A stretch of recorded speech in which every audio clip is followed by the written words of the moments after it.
जब भी हम भारत और पाकिस्तान के बीच तनाव की बात करते हैं तो हमारे दिमाग में क्या आता है? एलओसी, लाइन ऑफ कंट्रोल पर गोलीबारी, सीमा पार से आतंकियों की घुसपैठ या फिर ड्रोन के जरिए हथियारों और नशे के सामान की तस्करी। लेकिन आज हम आपको जो बताने जा रहे हैं उसे सुनकर आपके पैरों तले जमीन खिसक जाएगी। भारत और पाकिस्तान की यह जंग अब सिर्फ जमीन, समंदर या आसमान तक सीमित नहीं रह गई है। यह जंग अब सीधे अंतरिक्ष यानी आउटर स्पेस में जा पहुंची है। जी हां, आपने बिल्कुल सही सुना। हमारे पड़ोसी मुल्क पाकिस्तान ने भारत की जासूसी करने के लिए अंतरिक्ष में एक ऐसा चक्रव्यूह रचा है जिसने भारतीय सुरक्षा एजेंसियों और कूटनीतिक गलियारों में खतरे की घंटी बजा दी है। बेहद चौंकाने वाली रक्षा रिपोर्ट्स के मुताबिक कंगाल होने का रोना रोने वाला पाकिस्तान ने पिछले महज 16 महीनों के भीतर एक या दो नहीं बल्कि पूरे 6 जासूसी सैटेलाइट्स अंतरिक्ष में लॉन्च कर दिए हैं। इन सैटेलाइट्स का एकमात्र मकसद है अंतरिक्ष से भारत की इंच इंच जमीन की निगरानी करना, हमारे मिलिट्री बेस की तस्वीरें लेना और खासकर कश्मीर और लद्दाख में भारतीय सेना की हर छोटी बड़ी हलचल पर गिद्ध जैसी नजर रखना। अस्सलाम वालेकुम दोस्तों, 16 महीनों में पाकिस्तान के 6 सैटेलाइट बिल्कुल दोस्तों लेटेस्ट और मॉडर्न टेक्नोलॉजी से लैस वो पहुंच चुके हैं और उन्होंने अपना मोर्चा संभाल लिया है। ये देखा जाए तो हजर्ट्स के लिए और दोस्तों उसके अलावा एग्रीकल्चर के लिए और साथ में जरूरत पड़ने पर खतरनाक किस्म की जासूसी करने के लिए भी यूज हो सकते हैं। और इसके बाद दोस्तों इसरो जो है ना वो बड़ा परेशान हो गया क्योंकि इसरो ने भी ऐसे ही सैटेलाइट भेजने की कोशिश की थी, लेकिन ऊपर नीचे 3 लॉन्चेस उनके फेल हो चुके हैं और चौथा लॉन्च भी अभी बहुत हद तक फेल होने वाला है। यानी भारत के सारे लॉन्चेस फेल हो गए हैं और पाकिस्तान के सारे लॉन्चेस कामयाब हुए हैं। पाकिस्तान दोस्तों क्वांटिटी पर नहीं क्वालिटी पर यकीन रखता है, इसलिए पाकिस्तान ने चाइना का सहारा लिया है और चाइना के रॉकेट लॉन्चर से पाकिस्तान ने अपने सैटेलाइट फजा में भेजे हैं और दोस्तों हमारा काम वहां पर वो पहुंचकर कर चुके हैं। ये नहीं है कि हम सारा कुछ खुद बनाएं और यहाँ पर ये करें क्योंकि उसमें बहुत ज्यादा पैसा लगेगा। पाकिस्तान ने स्मार्ट टेक्नोलॉजी और दोस्तों स्मार्ट तरीके से अपना ये काम पूरा कर दिया है और ये अभी सैटेलाइट 30 से 50 साल तक वहां पर काम करते रहेंगे। उसके बाद भी पाकिस्तान आपको पता है रुकने वाला नहीं है। हमें रोज ना रोज खबर मिलती है कि पाकिस्तान ने कोई ना कोई मिसाइल का टेस्ट किया है, कोई ना कोई रॉकेट भेजा है। तो दोस्तों पाकिस्तान यहाँ पर भी नहीं रुकेगा, आगे बढ़ता जाएगा। और यहाँ पर देखें तो इसरो से पाकिस्तान की स्पार्को पहली बार आगे हो चुकी है। भारत की स्पेस एजेंसी इसरो का लोहा पूरी दुनिया मानती है। वहीं दूसरी तरफ पाकिस्तान की स्पेस एजेंसी सुपार्को को लेकर अक्सर सोशल मीडिया पर मीम्स बनते रहे हैं, मजाक उड़ता रहा है क्योंकि वो भारत से बहुत पीछे है। लेकिन पिछले 16 महीनों में जो कुछ हुआ उसने एक्सपर्ट्स को भी हैरान कर दिया है। पाकिस्तान का जासूसी सैटेलाइट नेटवर्क इतनी तेजी से बढ़ा है कि इसकी कल्पना किसी ने नहीं की थी। सच्चाई यह है कि पाकिस्तान ने पिछले 16 महीनों में बैक टू बैक एक एक करके 6 रिमोट सेंसिंग और अर्थ ऑब्जर्वेशन सैटेलाइट लॉन्च किए हैं। तकनीकी भाषा में इन्हें सिविलियन यूज का बताया जाता है, मतलब ये आम आदमी के लिए इस्तेमाल होते हैं कि मौसम की जानकारी लेना या किसी मोबाइल नेटवर्किंग से जुड़े कामकाज को लेना, लेकिन इसके अलावा कृषि की निगरानी के लिए भी इनका इस्तेमाल करना बताया जाता है। लेकिन असल में रक्षा विशेषज्ञ और मीडिया रिपोर्ट्स ने साफ कर दिया है कि ये वास्तव में डुअल यूज यानी जासूसी सैटेलाइट है। ये दो तरफा काम करते हैं, दुधारी तलवार है।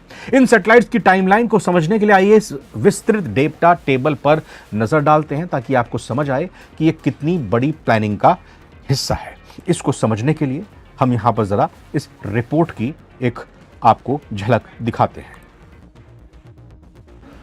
तो पाकिस्तान की तरफ से ये एक्सटेंडेड अर्थ ऑब्जर्वेशन कॉन्स्टलेशन पिछले 16 महीने में 6 लॉन्च किए जा चुके हैं। जून 2026 तक एक्टिवेट करने का इनका टास्क है और भारत के सैन्य ठिकानों की हाई रेजोल्यूशन मैपिंग और लाइव ट्रैकिंग की इनकी जिम्मेदारी है।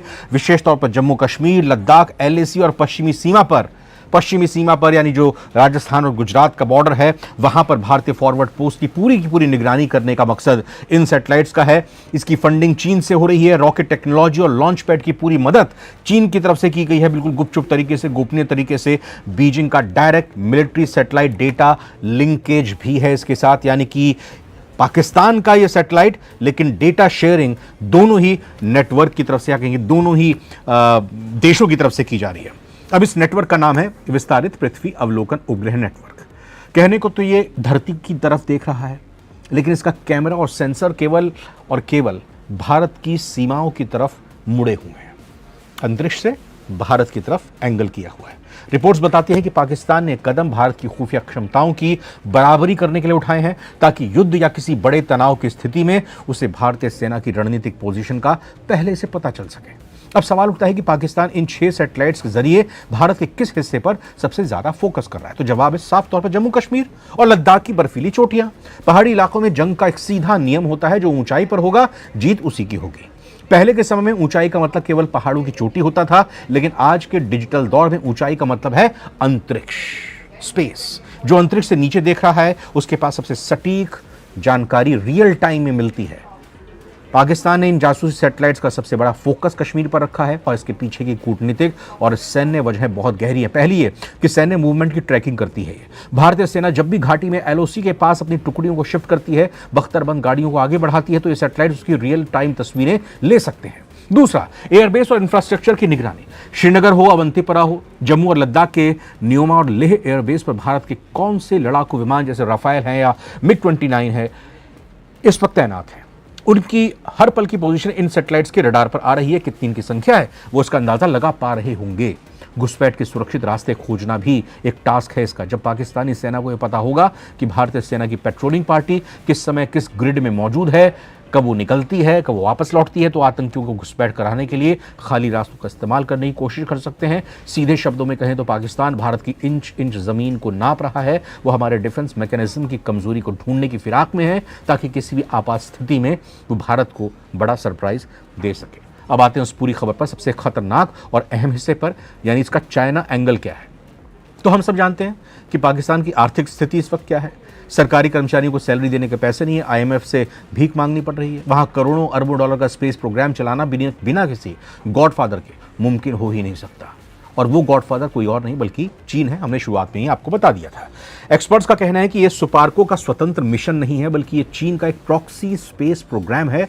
चीन इस पूरे खेल में पाकिस्तान को मोहरा बनाकर इस्तेमाल कर रहा है। चीन ने पाकिस्तान को न सिर्फ अपने लॉन्ग मार्च रॉकेट्स और लॉन्च पैड्स दिए, बल्कि इन सैटेलाइट्स के भीतर लगे हाईटेक ऑप्टिकल सेंसर्स और सिंथेटिक एपर्चर रडार सार टेक्नोलॉजी भी पूरी तरह चीनी मिलिट्री ग्रेड को दी है। इसका मतलब ये हुआ कि ये सैटेलाइट घने बादलों, भारी बारिश और रात के घने अंधेरे में भी भारत की धरती की साफ तस्वीरें ले सकते हैं। लेकिन चीन ऐसा क्यों कर रहा है? चीन का इसमें फायदा क्या है? इसके पीछे चीन की है 2 फ्रंट वॉर की थ्योरी। इसकी ये रणनीति है। चीन साफ तौर पर जानता है कि अगर वो खुद सीधे भारत की जासूसी करेगा, या अभी आपने ऑपरेशन सिंदूर में जब देखा कि चीन की तरफ से सैटेलाइट मदद पाकिस्तान को दी गई, तो चीन के ऊपर सवाल उठे।